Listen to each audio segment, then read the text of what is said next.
പിതാവിൻ്റെയും പുത്രൻ്റെയും പരിശുദ്ധാത്മാവിൻ്റെയും നാമത്തിൽ ആമേൻ. ഇന്ന് മാർച്ച് 12 ബുധനാഴ്ച. അമ്മേ പരിശുദ്ധ അമ്മേ, അമ്മേ പരിശുദ്ധമേ, ദൈവമാതാവേ, കൃപാസനത്തിലൂടെ ഞങ്ങൾക്കും ഞങ്ങളുടെ ദേശത്തിനും അമ്മ മധ്യസ്ഥം തേടി തന്ന എല്ലാ അനുഗ്രഹങ്ങൾക്കും കൃപകൾക്കും ഞങ്ങളിപ്പോൾ ഹൃദയം നിറഞ്ഞ നന്ദി പറയുന്നു. അമ്മേ പരിശുദ്ധമേ, ദൈവമാതാവേ, 2004 ഡിസംബർ 7 ഉച്ചകഴിഞ്ഞ് 2:30 കൃപാസനത്തിൽ സംഭവിച്ച അമ്മയുടെ പ്രത്യക്ഷപ്പെടലിനെ കുറിച്ച് തിരുസഭയ്ക്ക് സമർപ്പിച്ചിരിക്കുന്ന പഠനരേഖകളുടെ മേൽ സഭാത്മകമായ പഠനം ആരംഭിക്കുവാൻ താഴ്മയോടെ ഞങ്ങൾ പ്രാർത്ഥിക്കുന്നു. അമ്മേ പരിശുദ്ധമേ, ഭൂസർ ലോകങ്ങളുടെ രാജ്ഞിയായ അങ്ങേയ്ക്ക് ഭൗമ സംരക്ഷണത്തിനായി പ്രപഞ്ച പ്രകൃതിയെ തന്നെ തിരുസഭ പ്രതിഷ്ഠിക്കുവാൻ ഈ പ്രത്യക്ഷീകരണം വഴി ഇടയാക്കണമേ. പരിശുദ്ധമേ, ജപമാല മാതാവേ, സകല കൃപാസനം പ്രാർത്ഥനയോടും ചേർത്ത് ഞങ്ങളിപ്പോൾ പ്രാർത്ഥിക്കുന്ന ഈ കുടുംബത്തിന്റെ പ്രത്യേക നിയോഗം.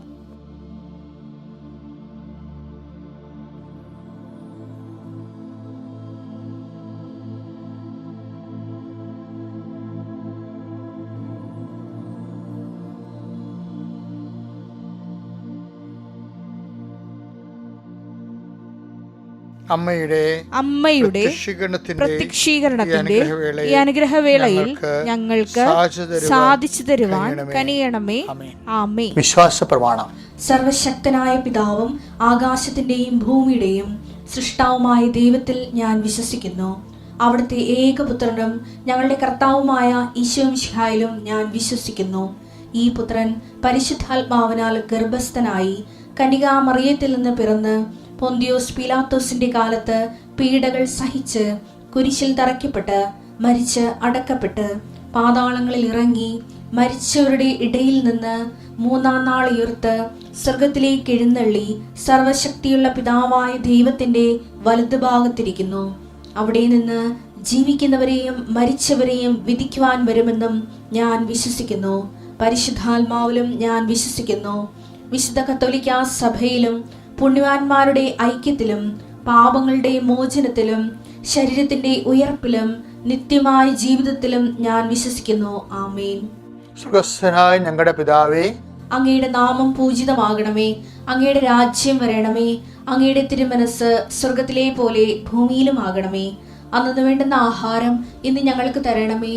ഞങ്ങളോട് തെറ്റ് ചെയ്യുന്നവരോട് ഞങ്ങൾ ക്ഷമിക്കുന്നത് പോലെ ഞങ്ങളുടെ തെറ്റുകൾ ഞങ്ങളോടും ക്ഷമിക്കണമേ. ഞങ്ങളെ പ്രലോഭനത്തിൽ ഉൾപ്പെടുത്തരുതേ, തിന്മയിൽ ഞങ്ങൾ രക്ഷിക്കണമേ. ആമേൻ. നന്മ നിറഞ്ഞ മറിയമേ, സ്വസ്തി. കർത്താവ് അങ്ങയുടെ കൂടെ സ്ത്രീകളിൽ അങ്ങ് അനുഗ്രഹിക്കപ്പെട്ടവളാകുന്നു. അങ്ങയുടെ ഉദരത്തിൻ ഫലമായി ഈശോ അനുഗ്രഹിക്കപ്പെട്ടവനാകുന്നു. പരിശുദ്ധ മറിയമേ, തമ്പുരാന്റെ അമ്മേ, പാപികളായ ഞങ്ങൾക്ക് വേണ്ടി ഇപ്പോഴും ഞങ്ങളുടെ മരണസമയത്തും തമ്പുരാനോട് അപേക്ഷിക്കണമേ. ആമേൻ. എൻ്റെ പ്രിയപ്പെട്ടവരെ, നമ്മൾ ഇന്നത്തെ ദിവസം പഠിക്കുന്നവരുണ്ട്, പഠിപ്പിക്കുന്നവരുണ്ട്, ഓഫീസിൽ പോകുന്നവരുണ്ട്, ഓഫീസിൽ ഇഷ്യൂസ് ഉള്ളവരുണ്ട്, ട്രാൻസ്ഫറിന് വേണ്ടി ശ്രമിക്കുന്നവരുണ്ട്, ട്രാൻസ്ഫർ കിട്ടാതെ വിഷമിക്കുന്നവരുണ്ട്, ഡെപ്യൂട്ടേഷനിൽ പോകുന്നവരുണ്ട്, പോയിട്ട് തിരിച്ചു വരാൻ പറ്റാതിരിക്കുന്നവരുണ്ട്. ഇങ്ങനെ ഒരു തീരുമാനം എടുക്കാൻ പറ്റാത്തവരുണ്ട്.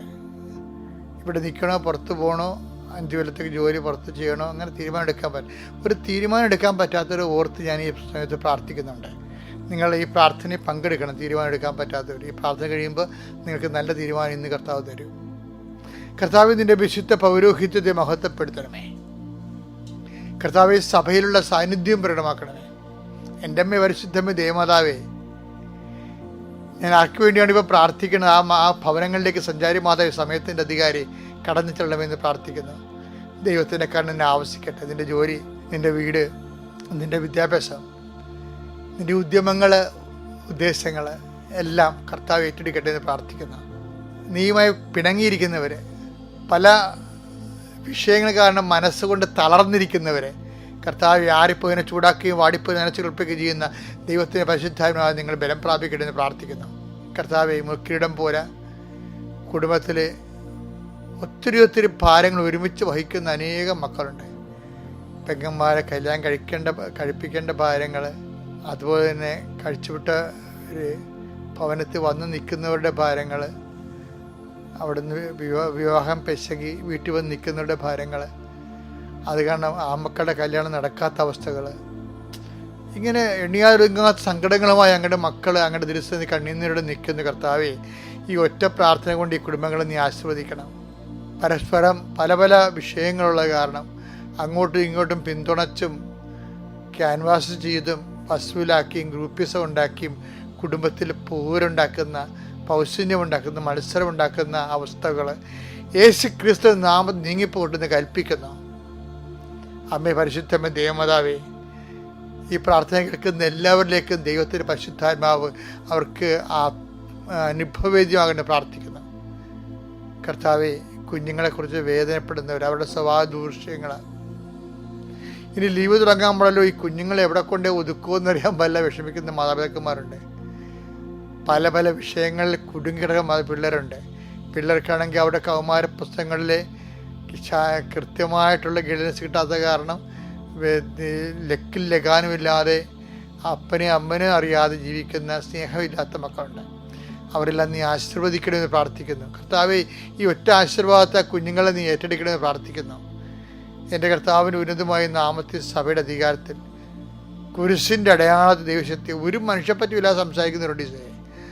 ഒരു മനുഷ്യപ്പറ്റിയില്ല കാര്യങ്ങളെ കൈകാര്യം ചെയ്യുന്നവരുണ്ട് ഈശോയെ. അവർക്ക് വേണമെങ്കിൽ കുറച്ചുകൂടി കരുണ കാണിക്കാമായിരുന്നു, കുറച്ചുകൂടി അവർക്ക് മറ്റുള്ളവർക്കൊരു എയർ കൊടുക്കുന്ന രീതിയിൽ, ഓക്സിജൻ കൊടുക്കുന്ന രീതിയിൽ അവർക്ക് പെരുമാറാമായിരുന്നു. മനഃപൂർവ്വം പെരുമാറാതെ ദുഷ്ടബുദ്ധിയോടുകൂടി കർത്താവെ മർക്കട മുറ്റോട് നിൽക്കുന്നവരുണ്ട് ഈശോയെ. അവരെ നീ പ്രത്യേകം ആശീർവദിക്കണം പ്രാർത്ഥിക്കുന്നു. എൻ്റെ കർത്താവിൻ്റെ ഉന്നതമായ നാമത്തിൽ നിങ്ങളുടെ ഇന്നത്തെ യാത്ര ശുഭദോർക്കമാകട്ടെ. എൻ്റെ കർത്താവിൻ്റെ ഉന്നതമായ നാമത്തിൽ നിങ്ങളുടെ ഇന്നത്തെ സംസാരങ്ങൾ, ചർച്ചകൾ, തീരുമാനങ്ങൾ, മീറ്റിങ്ങുകൾ എല്ലാം കർത്താവിന് ആശീർവദിക്കപ്പെടട്ടെ. എൻ്റെ കർത്താവ് ഉന്നതമായ നാമത്തിൽ നിങ്ങളുടെ ഭാഗത്തുനിന്ന് ഒരു തീരുമാനം ആവശ്യപ്പെടുന്ന, ഒരു സംസാരം ആവശ്യപ്പെടുന്ന, ഒരു ആലോചന ആവശ്യപ്പെടുന്ന ആരെങ്കിലും ഉണ്ടെങ്കിൽ നിങ്ങൾക്ക് അവർക്ക് നല്ല ഉപദേശം കൊടുക്കുവാനും അത് നിങ്ങൾക്ക് തന്നെ ഭാവിയിൽ ഗുണം ചെയ്യാൻ പറ്റുന്ന രീതിയിൽ കർത്താവ് നിങ്ങളെ ക്രമീകരിക്കാൻ പ്രാർത്ഥിക്കുന്നു. എൻ്റെ കർത്താവിനുമായ നാമത്തിൽ സഭയുടെ അധികാരത്തിൽ കുരിശിൻ്റെ അടയാളത്തിൽ ദൈവശക്തിയെ നീ അനുഗ്രഹിക്കപ്പെടട്ടെ. നമ്മൾ ആൻജിയോപ്ലാസ്റ്റി എന്ന് കേട്ടിട്ടുണ്ടല്ലേ? നമ്മൾ ഹൃദയത്തിനൊക്കെ ബ്ലോക്കേഡ് വന്നാൽ ഒരു ബലൂൺ ട്രീറ്റ്മെൻറ്റ് ചെയ്യും. ഇങ്ങനെ ഹൃദയത്തിൻ്റെ ധമനികൾ ഇങ്ങനെ ചുങ്ങിപ്പോയാൽ അതിനെ വികസിപ്പിച്ചെടുക്കാനുള്ള ട്രീറ്റ്മെൻറ്റ് നടത്തും. ബ്ലോക്കുകൾ എടുത്തു കളയുന്ന ഹൃദയ ധമനികളുടെ ആർട്ടറിയിലൂടെയൊക്കെ കുഴൽ കടത്തിക്കൊണ്ടത് എടുത്തു കളയുന്ന സിസ്റ്റമുണ്ട്, ക്ലീൻ ചെയ്യണമുണ്ട്. ശരിക്കും പറഞ്ഞാൽ ഞാനിത് പറയാൻ കാരണമേ, ഈ നോൻപ് കാലം ഉദ്ദേശിക്കുന്നത് ആത്മാവിൻ്റെ ഒരു ആൻജിയോപ്ലാസ്റ്റിയാണ്. ആത്മാവിൻ്റെ കൊളസ്ട്രോൾ ആണല്ല, അഹങ്കാരം ഉണ്ടാകും നമുക്ക്, അല്ലേ? അഹങ്കാരം, തന്നിഷ്ടം, തോന്നിവാസം, താൻ തോന്നിത്തരം, അതൊക്കെ വരുമ്പോൾ ദൈവഹിതത്തിനെതിരെ വരത്തില്ലേ? ഈ അഹങ്കാരികൾ എന്തുകൊണ്ടാണ് ബൈബിൾ എപ്പോഴും ടോർപ്പഡോ ചെയ്യണതിൻ്റെ കാരണം വെച്ച് കഴിഞ്ഞാൽ, അഹങ്കാരികൾ എന്ന് പറയുമ്പോൾ അഹം ക്യാരി ചെയ്യുന്ന ആൾക്കാരാണ്, അല്ലേ? ക്യാരിയാണ് ഇംഗ്ലീഷ് വാക്കാണെങ്കിലും ഇപ്പം മുട്ടക്കാരൻ എന്നൊക്കെ പറയത്തില്ല, മുട്ട ചുവന്ന് നടന്ന് വിൽക്കുന്ന ആൾക്കാർ, പാട്ടുകാരൻ ഒക്കെ അത് വഹിക്കുന്ന ആൾക്കാരാണ്. അഹത്തെ വഹിക്കുന്നു, അഹങ്കാരിങ്ങനെ വലുതാക്കിയിട്ട് അത് വഹിച്ചു നടക്കും. അതിൻ്റെ പ്രശ്നം വെച്ച് കഴിഞ്ഞാൽ ദൈവത്തെ അവർക്ക് ഉൾക്കൊള്ളാൻ പറ്റത്തില്ല. ഭയങ്കര പ്രാർത്ഥനയൊക്കെ ആയിരിക്കും അവർ, എന്തെങ്കിലുമൊക്കെ കുടുംബത്തിലാണെങ്കിലും ഭയങ്കര ചിട്ടയും കാര്യങ്ങളൊക്കെ ആയിരിക്കും, പക്ഷേ തുള്ളിപോലും ആത്മാവിൽ കൃപയുണ്ടാകത്തില്ല. അതിൻ്റെ കാരണമെന്ന് പറയുന്നത് അഹങ്കാരമുള്ളതുകൊണ്ടാണ്. അപ്പം അവനെ കൊണ്ട് ബൈബിൾ എപ്പോഴും അവർക്ക് ട്രീറ്റ്മെൻറ്റ് കൊടുക്കും. ട്രീറ്റ്മെൻറ്റ് എന്ന് പറയുന്നത് വെച്ചാൽ അവരെ ട്രീറ്റ്മെൻറ്റ് എന്ന് പറയുന്നത് ഈ നിയമാവർത്തനം 8:3 നമ്മളെപ്പോഴും വായിക്കത്തില്ല. അതൊരു അഹങ്കാരത്തിൻ്റെ ഒരു ട്രീറ്റ്മെൻറ്റ്, ഒരു ആൻജിയോപ്ലാസ്റ്റിയാണ് ശരിക്കും പറഞ്ഞത്. ആത്മാവിൻ്റെ ആൻജിയോപ്ലാസ്റ്റി എന്ന് വായിച്ചേ, നിയമാവർത്തനം 8:2 വായിച്ചേ.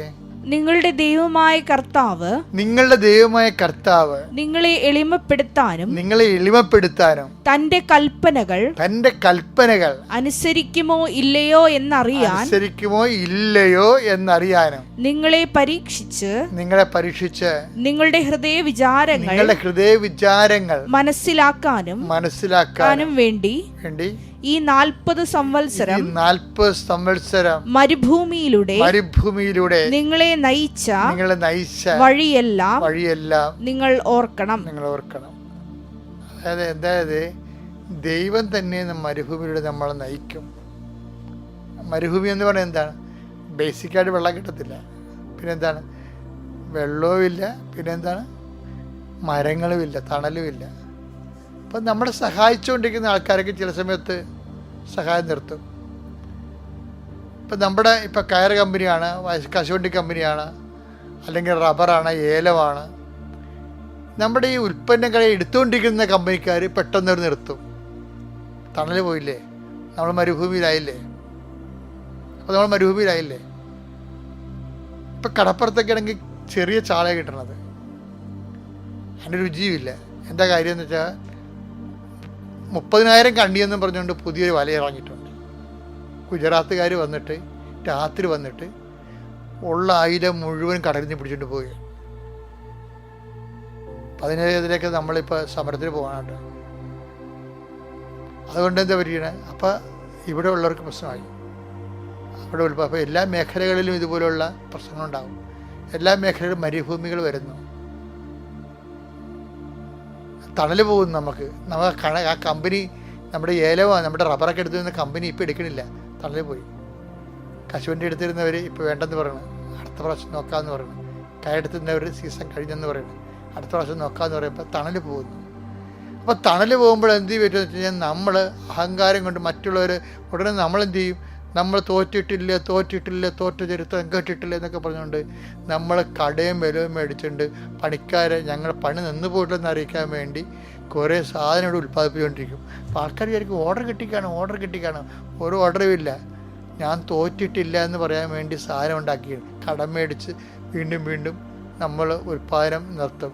അതായത് ഈ മരുഭൂമിക്കാലത്ത് മണ്ടത്തരം കാണിക്കരുത്. അത് എളിമപ്പെടാൻ വേണ്ടി ദൈവം തന്നതാണ്. ദൈവത്തിന് ശരണപ്പെടാനുള്ള സമയമാണത്. അപ്പം അത് വിനയപ്പെടാൻ പറഞ്ഞാൽ നിങ്ങളെ വിനയപ്പെടുത്താനാണെന്നാണ് പറയണത്. വിനയപ്പെടുത്താനും